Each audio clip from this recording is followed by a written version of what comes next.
আজি আমি লৈ আহিছোঁ চন্দ্ৰযান 3ৰ বিষয়ে কেইটামান গুৰুত্বপূৰ্ণ প্ৰশ্ন উত্তৰ। গতিকে ভিডিঅ'টো স্কিপ নকৰাকৈ শেষলৈকে চাব।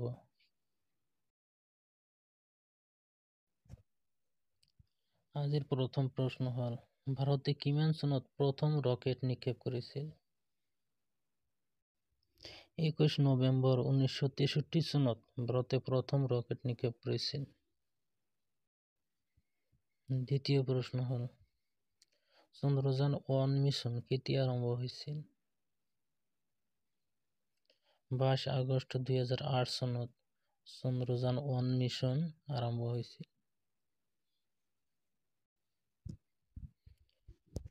চন্দ্ৰযান 2 কেতিয়া আৰম্ভ হৈছিল? 22 জুলাই 2019 চনত চন্দ্ৰযান 2 আৰম্ভ হৈছিল। চন্দ্ৰযান 3 মিছন কেতিয়া উৎক্ষেপণ কৰা হৈছিল?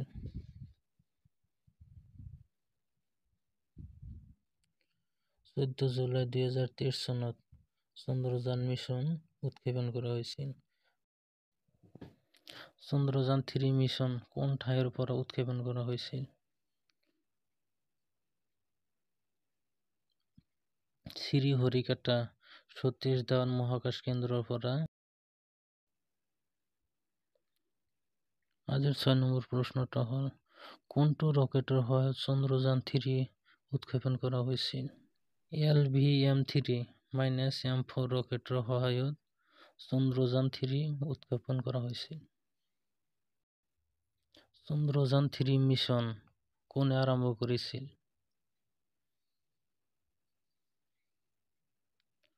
ভাৰতৰ ইছৰোৰ বৈজ্ঞানিকসকলে চন্দ্ৰযান 3 মিছন আৰম্ভ কৰিছিল। আজিৰ 8ম প্ৰশ্নটো হ'ল, চন্দ্ৰযান 3 ক'ত অৱতৰণ কৰিছিল? চন্দ্ৰযান 3 চন্দ্ৰৰ দক্ষিণ মেৰুত অৱতৰণ কৰিছিল। ইছৰোৰ বৰ্তমান অধ্যক্ষ কোন? ইছৰোৰ বৰ্তমান অধ্যক্ষ হ'ল এছ সোমনাথ। বৰ্তমান ইছৰোৰ অধ্যক্ষ। চন্দ্ৰযান 3 মিছনৰ লেণ্ডাৰখনৰ নাম কি? ইয়াৰ সঠিক উত্তৰ হ'ল, চন্দ্ৰযান 3 মিছনৰ লেণ্ডাৰখনৰ নাম হ'ল বিক্ৰম। চন্দ্ৰযান 3 মিছনৰ ৰভাৰখনৰ নাম কি? চন্দ্ৰযান 3 মিছনৰ ৰভাৰখনৰ নাম হ'ল প্ৰজ্ঞান।